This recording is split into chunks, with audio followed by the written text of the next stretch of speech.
नमस्कार दोस्तों, स्वागत है आपका हमारे YouTube channel mathematics by S Thakur में। आज से हम हल करने वाले हैं क्लास 10 के मैथ के बहुविकल्पीय प्रश्न। तो हम लोग चैप्टर ए से शुरुआत करेंगे और इसमें हम आप लोगों को भरोसा देते हैं कि वो सारे प्रश्न करवाएंगे जो आपके बोर्ड परीक्षा में पूछे जाए। आपको इनसे अलग कोई भी प्रश्न करने की जरूरत नहीं है। हमारे ऊपर विश्वास रखिए। इतना आपसे वादा करते हैं कि जितने भी मैं क्वेश्चन करवा दूं, अब इतने पढ़ के चले जाना। 20 के 20 क्वेश्चन इससे से आएंगे। तो इसमें एक चैप्टर में लगभग 30 से 40 क्वेश्चन होंगे। तो आप लोग एक वीडियो में एक चैप्टर में लगभग डिस्कस कर दूंगा। तो आप लोगों से रिक्वेस्ट है कि जितने भी मैं क्वेश्चन करवाऊं, इनको अलग से कॉपी में नोट डाउन कर लीजिए और फिर इसके बाद जब पेपर दे के आना तब इनको मिला लेना। लगभग सारे क्वेश्चन मिल रहे होंगे। चलिए शुरुआत करते हैं। आज क्वेश्चन है 65 और 117 के एचसीएफ को 65m-117 के रूप में व्यक्त किया जाता है। तो m का मान, देखिए क्वेश्चन तो बहुविकल्पीय है, लेकिन हम इनको प्रॉपर एक मेथड से बढ़िया तरीके से समझाएंगे। तो थोड़ा टाइम जरूर लगेगा, लेकिन ये वादा है आपसे कि समझ में जरूर आ जाएगा। देखिए 65 और 117 इनका एचसीएफ मतलब मासा कितना है? मासा 65m-117। अब बताइए दोस्तों, ये जो लिखा है ये क्या है? मासा। मासा ऐसे तो होता नहीं है, हमने तो मासा 65 और 117 चाहिए। तो ऐसे करते हैं, 65 और 117 का मासा निकाल लेते हैं, भाग से निकाल लीजिए, कोई दिक्कत नहीं। 65 एकदम 65 गुना 130 ज्यादा हो जाएंगे। 7 में 5 के यहाँ बचे कितने? 2। यहाँ पर 11 में 6 गए, यहाँ बचे 52। अब 52 जितना बचे उसका भाग इसमें देना है 65। 52 एकदम 52। 5 पे 2 गए, 3 बचेंगे और 6 पे 5 गए, कितने बचेंगे? 1। 13 बचे। 13 का भाग आप कितने में देंगे? 52। 13 चौको 52। पूरा कैंसिल हो गया। जहां से पूरा कैंसिल हो जाए, लास्ट टाइम जिससे भाग जाए वह मासा होता है। तो यहां से मासा कितना आ गया? 13। ये मासा है जो हमने निकाला है। ये भी मासा है जो क्वेश्चन में दिया गया है। ये मासा है, ये भी मासा है, दोनों मासा है। ये हमारे हिसाब से, ये क्वेश्चन के हिसाब से है, तो दोनों बराबर होने चाहिए।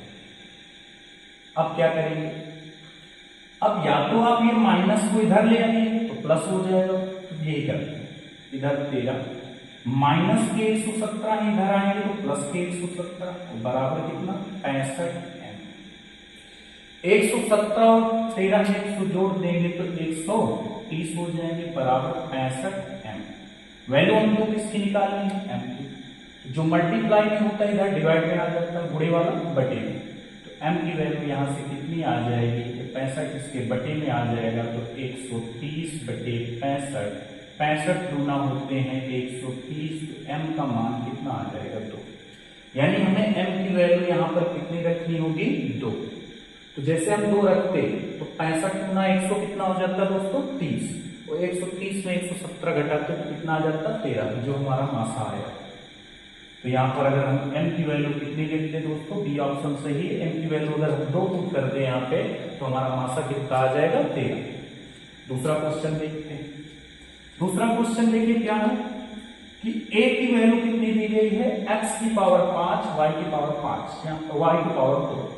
हमने यहाँ से कुछ रेज कर दिया। यहाँ लिखा था कि जहां a और b दोनों पॉजिटिव नंबर हैं, दोनों पॉजिटिव धनात्मक संख्याएं, तो ये तो हमने बोल दिया कि a और b दोनों क्या है? धनात्मक संख्या के रूप में लिखी जाती है। a को ऐसे और b को ऐसे रूप में लिखा गया जहां x तथा y सहभाज्य संख्याएं, जो x y है इनमें कोई भी चीज कॉमन नहीं है, सहभाज्य संख्याएं हैं। तब एचसीएफ a और b का क्या होगा? यानी a और b का अगर मासा निकालें तो अभी एक क्वेश्चन है, हम 2 क्वेश्चन आपको बताए दे रहे हैं। यहां से एलसीएम भी निकाल ले रहे हैं और एचसीएफ। तो देखिए कैसे निकालें। जब एचसीएफ निकाले तो सिंपल सा याद रखना है। अगर हम तोड़ के बताएं आपको तो ये x कितनी बार लिखा है? 5 बार। कितनी बार लिखा है दोस्तों? 5 बार। वाई कितनी बार लिखा है? 2 बार। एचसीएफ क्या होता था? और यहां पर एक्स कितनी बार लिखा हुआ है? 3 बार। वाई कितनी बार लिखा है? 3 बार। एचसीएफ होता है जिसमें कम, जो दोनों में कॉमन है। इसमें 2 वाई कॉमन है, इसमें भी 2 वाई कॉमन मिल जाएंगे। इसमें 3 एक्स है, इसमें भी 3 एक्स कॉमन मिल जाएंगे। नहीं समझ में आया? इतना झंझट नहीं करना आपको। जब एचसीएफ बोले तो इसकी छोटी वाली घात ढूंढ लो। यहाँ x की 5 है, यहाँ x की 3 है, तो x की पावर कितनी आ जाएगी? 3। यहाँ y की पावर 2 है, यहाँ y की पावर 3 है, क्या लेंगे? y की पावर 2। तो आंसर एचसीएफ कितना आ गया? x की पावर 3, y की पावर 2, छोटी वाली घात। जब एलसीएम आपको बोले तो बड़ी वाली घात ढूंढनी है। यहाँ x की पावर 5 है, यहाँ x की पावर 3 है, क्या आ जाएगा? x की पावर 5। यहाँ y की पावर 2 है, यहाँ y की पावर 3 है, तो यहाँ से क्या ले लेंगे? y की पावर 3। ये आ गया आपका एलसीएम, ये आ गया आपका एचसीएफ। देखिए कितनी आसानी से ऐसे प्रश्न हो जाते हैं। अब ये चीजें सुन लीजिए कि अगर ये एक्स वाई ना हो, मान लो ऐसे दिया हो a बराबर 5 की पावर 3, 3 की पावर 2, 2 की पावर 8, और b बराबर दिया हो 2 की पावर 6, 3 की पावर 4 और 5 की पावर 4, और हमसे यहां से बोले एलसीएम बताओ और एचसीएफ बताओ। ध्यान से सुनना। अभी मैंने बोला है आपसे एलसीएम वो होता है जो बड़ी घात हो, एचसीएफ वो होता है जो छोटी घात हो। एलसीएम कैसे लेंगे दोस्तों? एलसीएम में हमको क्या ढूंढना है? बड़ी घात। पहले ये देखो 5 की यहाँ कितनी घातें हैं? 3। यहाँ 5 की घातें कितनी हैं? 4। तो हमें 5 की घात के ले लेंगे 4 गुणे। फिर इसके बाद देखिए कि 3 की घात यहाँ कितनी है? 2। यहाँ 3 की घात कितनी है? 4। तुम क्या ले लोगे? 3 की घात 4। यहाँ 2 की घात 6 है, यहाँ 2 की घात 8 है, तो एलसीएम है तो बड़ी वाली घात यानी 2 की पावर 8। अब एचसीएफ निकालना है, तो एचसीएफ में क्या करेंगे? जो छोटी घात हो, 2 की पावर यहाँ 6 है, यहाँ 2 की पावर 8 है, आपको छोटी घात लेना है यानी 2 की पावर 6। अब 3 की पावर यहाँ 4 है, यहाँ 3 की पावर 2 है, आपको छोटी वाली घात लेना है यानी आप क्या लेंगे? 3 की पावर 2 गुणे। फिर यहाँ देखिए 5 की पावर 4 है, यहाँ 5 की पावर 3, आप छोटी वाली घात लेके 5 की पावर 3। वैसे इतनी बड़ी ये घात लेके इनको इनका 5 की पावर 4 करेंगे तो 5 बचे 25 पंचे 125 पंचे 625 ये हो जाएगा। 3 की पावर 4 करेंगे तो 3 तो को 9 3 का 27 81 हो जाएगा। 2 की पावर 8 करेंगे तो शायद 2 दूनी 4 दूनी 8 दूनी 16 दूनी 32 दूना 64 दूना 128 दूना 256 आएगा। तो ये बहुत बड़ी पावर हो जाएंगे, फिर इनका मल्टीप्लाई बहुत बड़ा हो जाएगा। तो हम क्या करेंगे? जब ऐसा क्वेश्चन आएगा तो इतना ही ऐसे ही पूछा जाएगा। अगर वो छोटी घातें यहाँ लगाएगा तभी आपसे गुणा करवा के पूछेंगे, तो इनका गुणा करवा के आपको लिख देना फिर आंसर।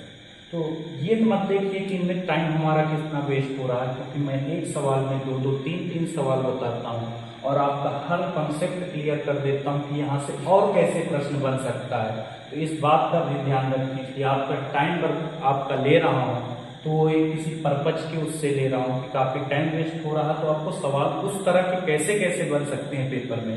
अब मैंने ये वाला क्वेश्चन आपको करवा दिया होता, एग्जामिनर ने ये वाला पूछा होता तो आप तो बोल देते कि सर ये तो करवाया ही नहीं है।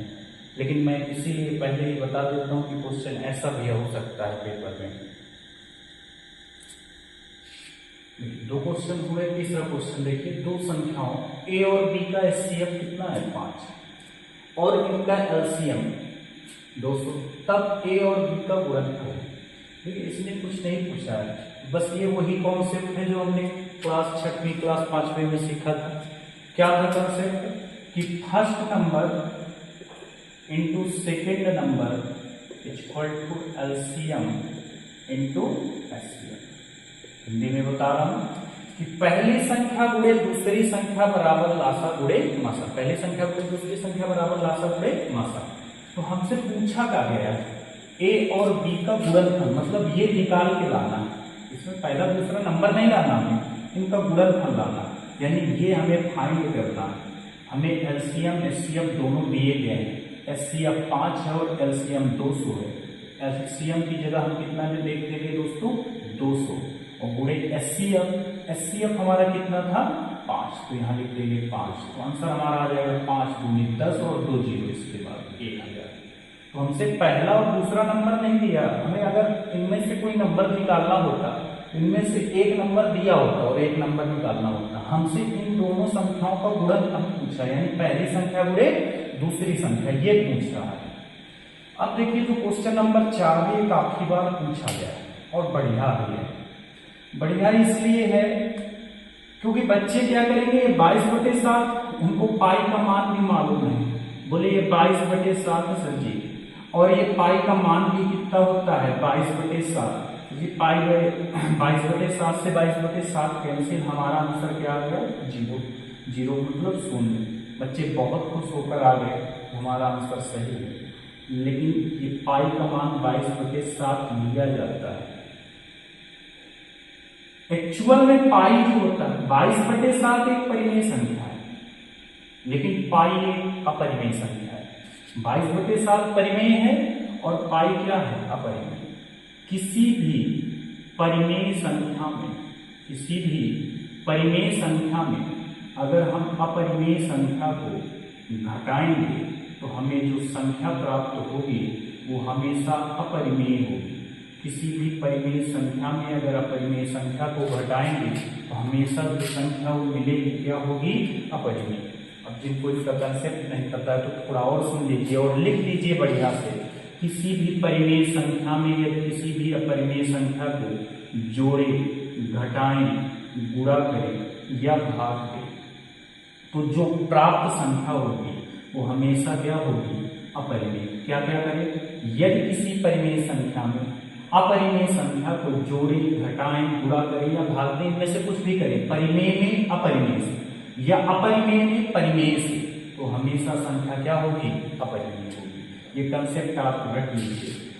परिमेय संख्या होती क्या है, जैसे हमने बोला 1/2, तो जिस संख्या को हम p/q के फॉर्म में लिख सके, जहां p और q दोनों सहअभाज्य पूर्णांक होने चाहिए और q 0 के बराबर नहीं होना चाहिए। फिर से सुनिए, जहां p और q दोनों सहअभाज्य पूर्णांक हो और q 0 के बराबर ना हो, उसे परिमेय संख्या कहते हैं। कभी कभी हम बोल देते हैं कि √4 परिमेय है कि अपरिमेय, तो बच्चे बोल देते सर जी इसमें लगा है क्या रूट, और जब रूट लग जाता है तो वो संख्या अपरिमेय होती है। लेकिन अगर रूट में लिखी संख्या बाहर आ सकती है रूट से, जैसे इसका होगा 2, वैसे ±2 होता है, लेकिन हम प्लस कंसीडर कर रहे हैं अभी, और बटे में इसके क्या लिख सकते हैं 1। अगर माइनस का आता तो माइनस को 2/1 लिख देते, माइनस से यहाँ कोई दिक्कत नहीं है।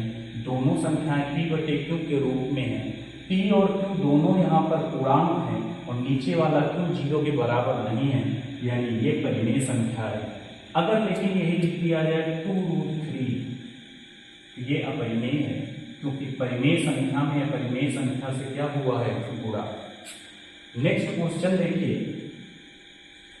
धनात्मक पूर्णांक 6 + 5 से ठीक पहले आने वाला धन पूर्णांक होगा, तो धन पूर्णांक क्या होगा। देखिए यहाँ तो हम इसके बारे में कुछ नहीं जानते हैं, तो 6a तो होगा ही।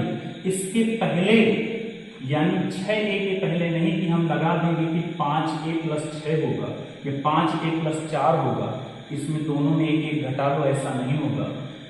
6a तो रहेगा ही, जो भी आपको करना है इसके साथ करना है। अगर इसके ठीक बाद पूछे तो एक जोड़ देना है, अगर ठीक पहले पूछे तो एक घटा देना है। 5 पे 1 जाएंगे तो कितने बचेंगे 4, तो आंसर हो जाएगा आपका 6a + 4। देखिए 5 क्वेश्चन हम लोगों ने कर लिए हैं, तो क्वेश्चन नंबर 6 से देखते हैं। 6 नंबर क्वेश्चन है अपरिमेय संख्या। अपरिमेय जिसको परिमेय के रूप में p/q के रूप में ना लिख सके वो क्या होती है अपरिमेय। तो ऑप्शन जो है वो बहुत बेहतरीन है। अभी हमने बताया 22/7, इसके पिछले वाले क्वेश्चन में 22/7 परिमेय है, लेकिन पाई क्या है अपरिमेय। ये 22/7 क्या हो गया परिमेय, पाई क्या हो गया अपरिमेय। अपरिमेय निकालना हमको पता हो गया, पाई क्या है अपरिमेय संख्या है। अब ऑप्शन ये जो लग रहा है कि सर इसको कैसे करें, ये कैसे 0.69 लिखा है, 2 अंक बाद दशमलव नीचे 2 क्या लगा दो, 0 हो गए। 69/100 69/100 लिख के अपनी बेटे क्यों की फॉर्म क्यों दोनों सहभाज्य होने चाहिए हैं। दूसरा नीचे 0 नहीं होना चाहिए। अब ये 0 मत कहना, ये 0 नहीं है, इसकी वैल्यू 100 है। इसको देखो कह दो अंडर रूट लगा सकती है परिमेय नहीं 5 और ये किसका है स्क्वायर 4 5/4 देखिए p/q के रूप में लिखी या pq दोनों क्या है पूर्णांक। संख्या 5√3 है क्या है एक पूर्णांक है परिमेय है अपरिमेय है इनमें से कोई नहीं तो क्या देखिए ये कैसी संख्या है 5 इसके 5 के बटे में क्या लिख सकते हैं बच्चों 1 आराम से सुनना है बस। √3 क्या है √3 को क्या हम बाहर निकाल सकते हैं नहीं √3 किसी का स्क्वायर नहीं होता। ये वाली संख्या परिमेय हो गई ये परिमेय है। अभी एक कंसेप्ट आपको सिखाया था किसी भी परिमेय संख्या में किसी अपरिमेय संख्या से अगर गुणा किया जाए तो हमेशा क्या होती है अपरिमेय होती है। तो ये परिमेय है और ये अपरिमेय है बीच में कौन सा साइन लगा है इन दोनों के गुणा का। जब कोई साइन नहीं होता तो क्या मानते हैं गुणा। तो 5 गुणे √3 है इसका मतलब है तो 5 एक परिमेय है √3 एक अपरिमेय है। जब दोनों संख्याओं का गुणा होगा तो प्राप्त संख्या हमेशा क्या होगी अपरिमेय। तो इसको याद कैसे करना है किसी भी परिमेय संख्या में अपरिमेय संख्या से भाग दें गुणा करें जोड़ करें या घटाना करें हमेशा संख्या क्या होगी अपरिमेय। लेकिन ये नहीं सिखाया हमने कि अगर अपरिमेय संख्या है अपरिमेय संख्या से गुणा करें तो उसका आंसर कुछ भी हो सकता है। जैसे √3 एक क्या है परिमेय संख्या अपरिमेय संख्या और √3 ये भी क्या है परिमेय। लेकिन गुणा करवाओगे तो √9 आएगा और √9 से बाहर कितना आ जाएगा 3 ये परिमेय हो जाएगा। लेकिन अगर √2 लिखा है और √3 लिखा है तो 3 दूनी 6 होता है √6 ये क्या हो गया परिमेय। तो अपरिमेय का अपरिमेय से गुणा करवाने से संख्या परिमेय भी हो सकती है अपरिमेय भी हो सकती है। ये बात का थोड़ा ध्यान रखना है। अगला क्वेश्चन है यदि दो संख्याओं का HCF 1 है तो वह संख्याएं क्या कहलाती हैं। अगर मान लो दो संख्याएं हैं उनका मासा 1 आ रहा है तो वो संख्याएं क्या कहलाती हैं। वो संख्याएं यम संख्याएं या जुड़वा भाज्य कहलाती हैं। जुड़वा भाज्य संख्याएं वो होती हैं जिन दो अभाज्य संख्याओं का अंतर 1 हो। जैसे मैंने लिखा एक संख्या 2 है एक 3 है ये दोनों अभाज्य इनका एक अंतर आएगा। एक संख्या 101 है एक संख्या 103 है इनका अंतर 2 आएगा। तो जिन लगातार दो अभाज्य संख्याओं जिनका ये नहीं होंगे लगातार दो अभाज्य संख्याएं जिनका अंतर कितना हो 2 कितना हो 2 वो कहलाती है जुड़वा भाज्य संख्या। जैसे मैंने लिखा 11 और 13 ये जुड़वा भाज्य संख्या है। ऐसी अभाज्य संख्याएं तो जिनका अंतर 2 हो उनको कहते हैं जुड़वा भाज्य संख्या। सहअभाज्य किसे कहते हैं जिनका मासा 1 हो। मासा का मतलब HCF तो आंसर हो जाएगा सहअभाज्य संख्या क्या होती है जिनका मासा 1 हो। भाज्य संख्याएं क्या होती हैं वह संख्याएं जिनके 2 से ज्यादा फैक्टर हो मतलब 2 से ज्यादा गुणनखंड हो उन्हें क्या बोलते हैं भाज्य संख्या। जैसे मैंने कहा 4 के फैक्टर कितने होंगे ये 1 से कटेगा 2 से कटेगा और 4 से 2 से ज्यादा इसके फैक्टर है गुणनखंड तो ये कैसी संख्याएं हैं भाज्य संख्याएं। तो भाज्य संख्याएं 4 से शुरू होती हैं। सबसे छोटी भाज्य संख्या 4 होती है फिर इसके बाद 6 होती है फिर इसके बाद 8 फिर 9 फिर 10 ऐसे करके होते हैं। 98 के अभाज्य गुणनखंड तो वो ही हमारा पुराना मेथड है। ऐसे 98 2 से काटेंगे 49 हो जाएगा 7 से काटेंगे 7 तो 2 को इसी तरह लिखो 7 कितनी बार आया है 2 बार तो 2 × 7 की पावर 2 इसको आप लोग आसानी से कर लेंगे 2 × 7 की पावर 2। नेक्स्ट है निम्नलिखित में परिमेय संख्या होगी। इसमें भी ऑप्शन बहुत अच्छे हैं। ये तो पता है √5 को हम बाहर नहीं निकाल सकते हैं तो ये तो अपरिमेय संख्या है। √1 को बाहर निकाल सकते हैं ये परिमेय संख्या है। बच्चे जल्दबाजी में इस 1 को नहीं देख पाते और वो कहते हैं कि 4 से 2 बाहर निकला और 9 से 3 बाहर निकला तो ये तो परिमेय हो गई। लेकिन पहले इसको जोड़ेंगे और कभी कभी तो बच्चे इतने होशियार होते हैं कि इस 1 से 1 को बाहर निकाल लेते हैं बोलते हैं कि ये भी परिमेय है ये भी परिमेय है इसके बटे में तो लिख सकते हैं तो ये संख्या पूरी परिमेय होगी। पहले इसको हम क्या करेंगे साल 9 एकदम 9 9 और 4 13 13/9 आएगा। 9 तो ऊपर तो 13 बाहर नहीं निकलेगा लेकिन ये जरूर आ सकता है 3। ये ऊपर क्या है अपरिमेय नीचे क्या है परिमेय अपरिमेय संख्या से परिमेय से भाग दें, अपरिमेय में परिमेय से भाग देंगे तो संख्या क्या हो जाएगी?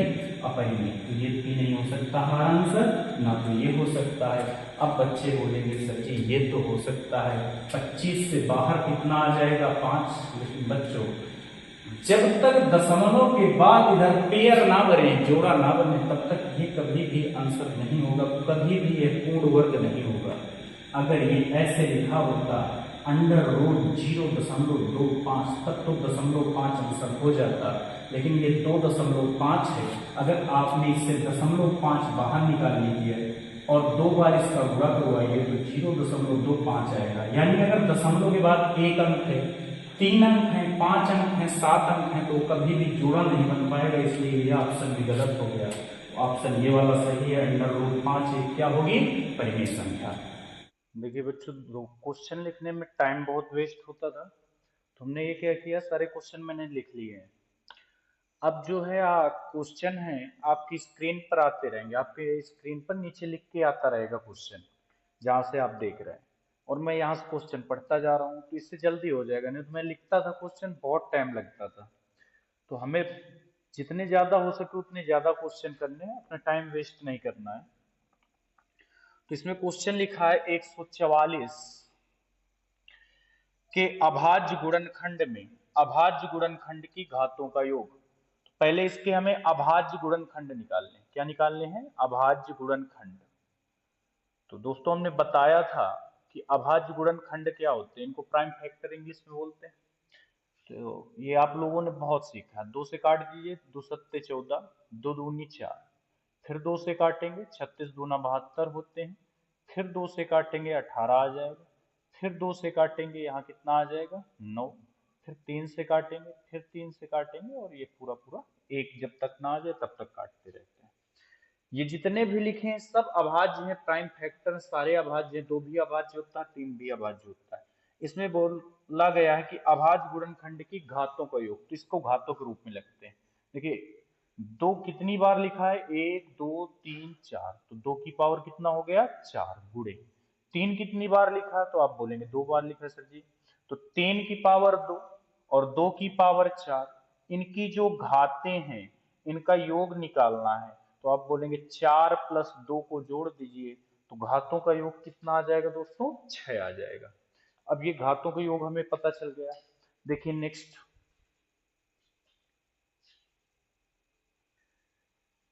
अगला क्वेश्चन है इसमें कि निम्न में से कौन सा अभाज्य संख्याओं का एक युग्म है?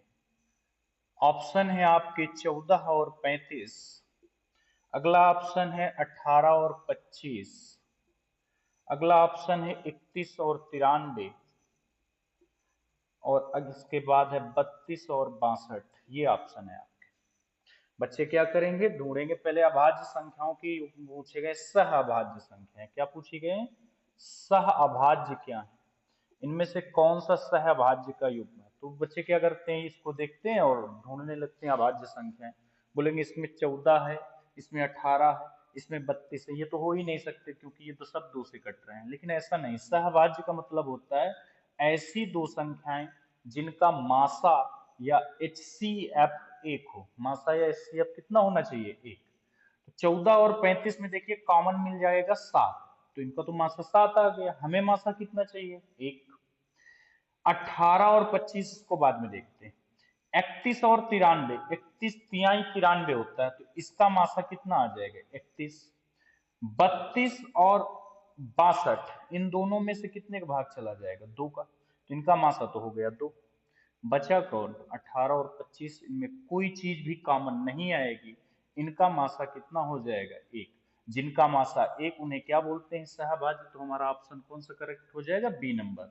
ऑप्शन कौन सा? बी, 18 और 25। तो सहभाज्य संख्याएं बच्चों कौन सी होती है? जिनका मासा कितना होना चाहिए? 1। जिनका मासा 1 होता है उन्हें क्या बोलते हैं? सहभाज्य संख्याएं। अगला क्वेश्चन है शून्येतर परिमेय संख्या। कैसी संख्या? शून्येतर परिमेय संख्या,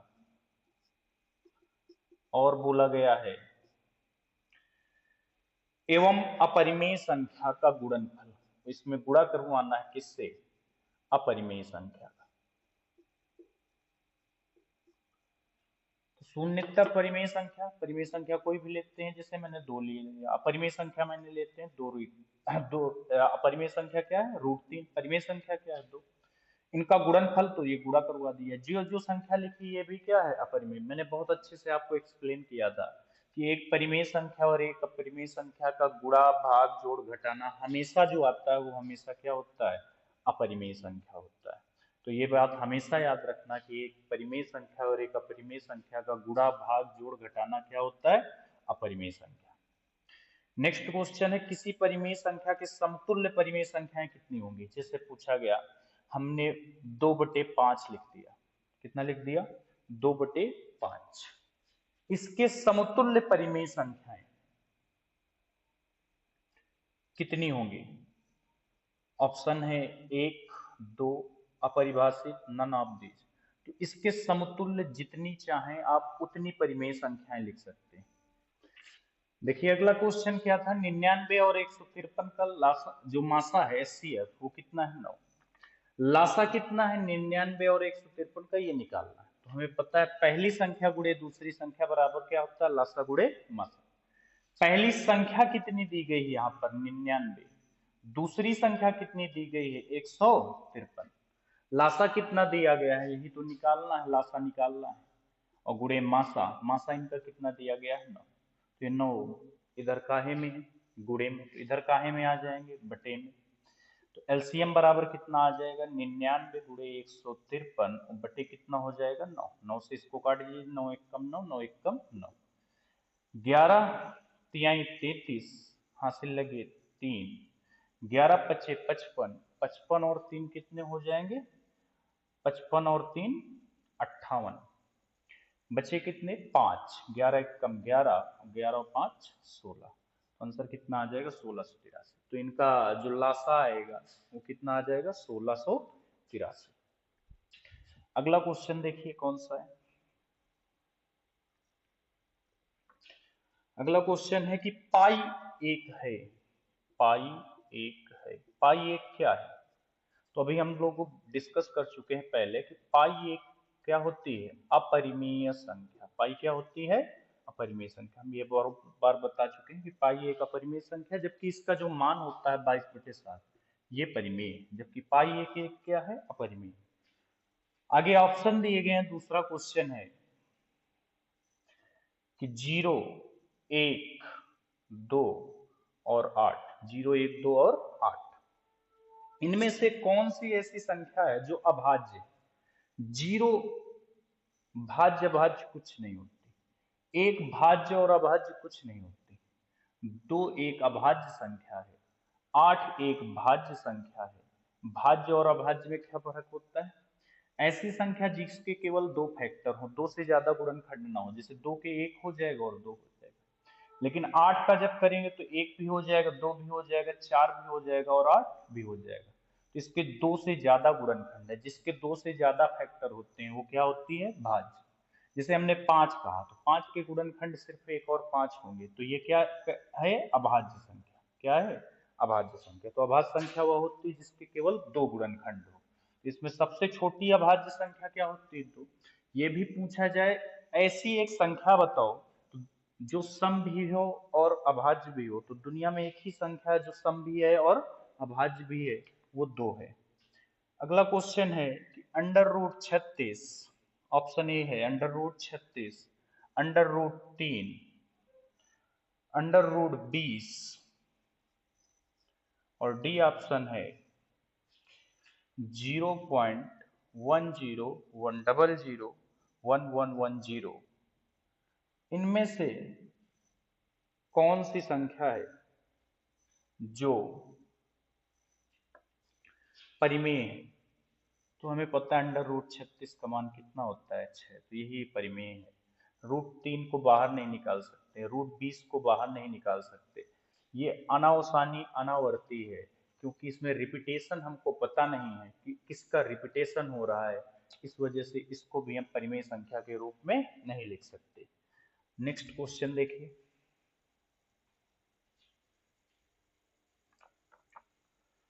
किसी धनात्मक पूर्णांक p के लिए, किसी धनात्मक पूर्णांक p के लिए हमें ज्ञात करना है कि धनात्मक विषम पूर्णांक कैसा होगा, p की तरह होगा, 2p की तरह होगा, p+1 की तरह होगा, या 2p+1 की तरह होगा। तो इसका सबसे अच्छा तरीका होता है p का मान ले लो।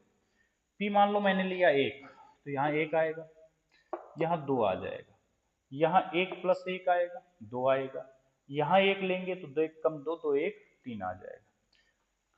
p का मान 2 लेते हैं तो यहाँ पहले 1 आया था, अब 2 आएगा। p का मान 3 लोगे तो यहाँ 3 आ जाएगा। तो ये तो विषम तो नहीं मिल रहा है, क्योंकि पहले 1 मिला, फिर 2 मिला, फिर 3 मिला। यहाँ देखिए p का मान 1 लेंगे तो 2 1 कम 2, p का मान 2 लोगे, 2 दूनी 4, p का मान 3 लोगे, 3 दूनी 6। इसमें तो हमेशा सम संख्याएं आती हैं, तो ये हमेशा सम संख्या का रूप होगा। यहाँ 1 लोगे तो 1 1 2, 2 लोगे तो 2 1 3, तो इसमें सम भी आएगा, विषम भी आएगा।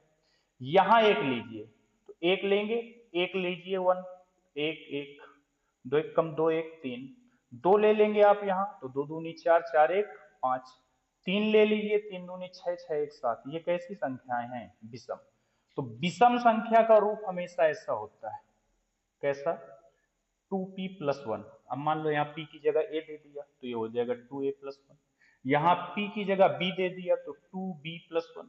तो विषम संख्या ऐसे होगी, अगर p के लिए हमको मानना है तो 2p+1, 2p+3, 2p+5, ऐसी विषम संख्याएं होती हैं। तो विषम संख्या अगर p के लिए पूछे तो यहाँ ऐसा होगा। अगर इस p की जगह a हुआ तो ये हो जाएगा 2a+1, 2a+3, 2a+5, ये विषम संख्या है। अगर सम पूछे तो क्या होगा? 2a, अगर a के लिए पूछ रहा है। p के लिए पूछ रहा है तो 2p। क्या हो, अगली क्या होगी? 2p+2, अगली क्या होगी? 2p+4, अगली क्या होगी? 2p+6। तो ऐसे ये सम संख्याएं होती हैं, तो इसको याद रखना बहुत अच्छे से।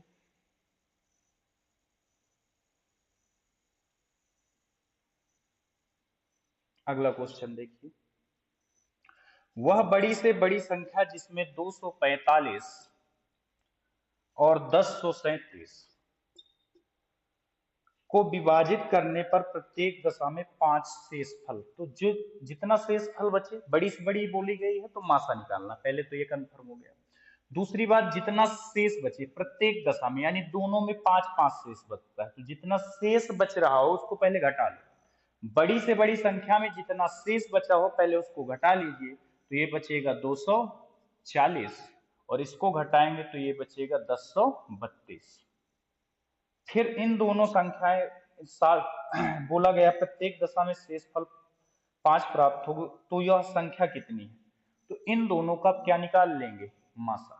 मासा कैसे निकालेंगे? 240 का भाग देंगे 1032 में।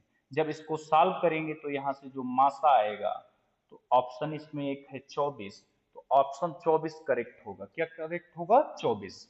तो ये याद रखना है, जब बड़ी से बड़ी संख्या बोली जाए तो जितना शेष फल बच रहा हो पहले उसको घटा लेंगे, जो बचेगा उनका क्या निकालेंगे? मासा। नेक्स्ट क्वेश्चन अब इसके बाद देखिए, अगला क्वेश्चन है कि संख्या 716 को ए से विभाजित करने पर, किससे भाग दे रहे हैं हम? ए से विभाजित करते हैं 716 को, तो भागफल 21 आता है। भागफल कितना आ रहा है? 21, और शेषफल 23 आता है। ये शेषफल बच रहा है 23। तो बताइए ए का मान कितना है? तो ये मतलब हमने बताया, तो हमें पता है भाज्य बराबर क्या होता है? भाजक गुणे भागफल प्लस शेषफल। ये याद रखना है आपको, क्या कि भाज्य बराबर क्या होता है? भाजक गुणे भागफल प्लस शेषफल। तो भाज्य कितना है? भाज्य उसको बोलते हैं जो यहाँ लिखा हो, ये भाज्य है तुम्हारा, जिसमें भाग दिया जाता है। तो कितना है? 716। भाजक जिससे भाग दे रहे हैं, भाग किससे दे रहे हैं? ए। और गुणे भागफल, भागफल कितना आया था? 21, प्लस शेषफल, शेषफल कितना आया है? 23। अब ये 23 प्लस के हैं तो इधर क्या हो जाएंगे? माइनस को। तो 716 माइनस 23 बराबर 21a। अब इसको घटाइए, 6 पे 3 गए तो यहाँ 3 बचेगा, यहाँ बचा कितना? 11, 11 पे 2 गए तो यहाँ क्या बचेगा? 9, और यहाँ कितना बचा? 6। तो 21A, तो A बराबर क्या हो जाएगा 693 और बटे कितना 21। तो भाग देंगे तो देखिए 21 त्रिका 63, 3 बार चला जाएगा, फिर यहां से बचेंगे 6, तो 21 त्रिका 63, तो A की वैल्यू कितनी आ गई 33 होगा। तो पूछा गया था A का मान, यानी भाग इसमें कितने से दिया गया था 33 से। तो ये फार्मूला याद रखना है आपको, भाज्य बराबर क्या होता है भाजक गुणे भागफल और प्लस शेषफल। अगला क्वेश्चन है कि 15, 18 और 24 का हमें लासा निकालना है। 15, 18 और 24 का क्या निकालना है लासा। लासा निकालना सबको आता होगा। ऑप्शन है 90, 120, 240 और 360। देखिए यहां पर सीधा सिंपल सा ये दिमाग में रखिए कि लासा क्या होता है, ऐसी संख्या जिसमें इन तीनों संख्याओं का भाग चला जाए। तो यही चेक कर लेते हैं, 15 छक्का 90, 18 पंचे 90, लेकिन 24 के पहाड़ा में 90 नहीं आता, तो 90 तो गलत हो गया, 90 नहीं होगा। अब 15 थे 120, लेकिन 18 के पहाड़े में 120 नहीं आता। क्या 18 के पहाड़े में 240 आता है? तो 240 भी 18 के पहाड़े में नहीं आता। तो बचा ऑप्शन कौन 360, तो खत्म। तो हमें ऐसे चेक करना होता है, ना निकालना हो तो निकालने का तरीका तो आप सभी लोगों को पता है कि लासा कैसे निकालते हैं। तो जब ना जल्दी करना हो क्वेश्चन को तो क्या करते हैं, इन सभी संख्याओं को उसमें भाग दे के देखो, अगर भाग सभी संख्याओं को उसमें चला जाए तो वही हमारा क्या होगा लासा। अब इसके बाद क्वेश्चन देखिए,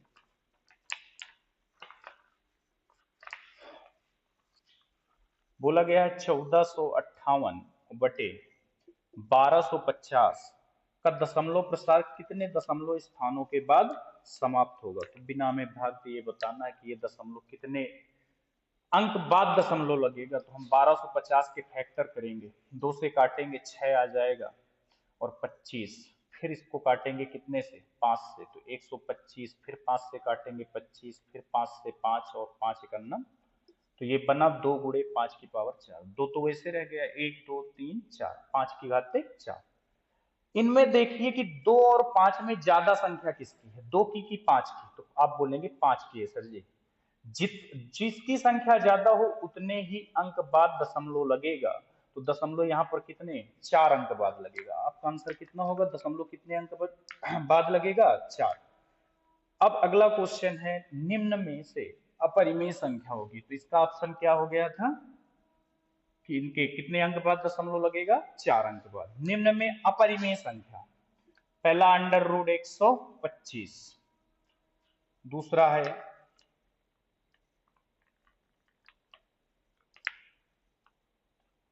5 माइनस रूट 3, अगला है रूट 25 और डी ऑप्शन है ए तथा बी दोनों।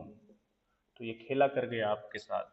इसमें पूछा गया है अपरिमेय संख्या, तो क्या हम 125 से बाहर निकाल सकते हैं क्या? ये तो क्यूब रूट होता है, अगर यहाँ ऐसे लिखा होता तब तो 5 बाहर निकाल लेते। इसको ज्यादा से ज्यादा हम क्या लिख सकते हैं 5 रूट 5, इसको लिख सकते थे 25 गुणे 5, 25 पंचे 125, 125 से बाहर कितना आ जाता 5, और रूट में कितना बचता 5। ये परिमेय है, ये अपरिमेय है। एक परिमेय संख्या का अपरिमेय से गुणा करवाएंगे तो प्राप्त संख्या क्या होगी बच्चों अपरिमेय। तो ये वाला ऑप्शन तो नहीं हो सकता, यानी ये अपरिमेय है, सॉरी ये क्या है अपरिमेय है। किसी परिमेय संख्या में अपरिमेय संख्या को घटाया जाए तो प्राप्त संख्या क्या होती है अपरिमेय। ये भी अपरिमेय, ये भी अपरिमेय। रूट 25 से 5 बाहर हो जाएगा तो ये परिमेय है, यानी ए और बी दोनों हैं अपरिमेय। तो ये थोड़ा ध्यान रखना, ऑप्शन ढंग से पढ़ना है क्वेश्चन पे। अपरिमेय संख्या पूछी गई थी तो दोनों ए और बी दोनों थे अपरिमेय। अगला क्वेश्चन है कि रूट 2 और रूट 2 और रूट 3 के बीच एक परिमेय संख्या है। पहला ऑप्शन है 6/2, दूसरा है 3/4, तीसरा ऑप्शन है 3/2, चौथा ऑप्शन है 4/5। तो पहले ऑप्शन के अलावा इस पे नजर डालते हैं। √2 का मान होता है 1.41 और √3 का मान होता है 1.73। मतलब हमें ऐसा आंसर चाहिए जो 1.4 से बड़ा हो और 1.7 से क्या हो, छोटा। यहाँ देखिए 2×3 = 6, ये तो 3 आ जाएगा। 3 जो है क्या एक और 1.4 और 1.7 के बीच आएगा? आप बोलेंगे नहीं, तो ये ऑप्शन गलत है। 3/4, यहां अगर 4 होता ऊपर तो 4 का 4 में भाग देते 1 आता, यहां तो 4 से छोटा है, तो मतलब जो हमारा आंसर आ जाएगा वो 1 से भी छोटा होगा, लेकिन हमें तो चाहिए 1.4 से बड़ा, तो ये ऑप्शन भी गलत है। इधर देखिए 4/5, ऊपर संख्या छोटी है नीचे बड़ी है, इसका आंसर 1 से छोटा आएगा, ये भी नहीं हो सकता। 3/2, इसमें भाग देंगे तो ये आएगा 1.5, 3 के आधे 1.5 होते हैं, तो 1.5। 1.5 जो है ये इन्हीं के बीच में तो आएगा, 1.4 और 1.7 के बीच में आएगा 1.5, तो हमारा राइट आंसर क्या हो जाएगा? 3/2।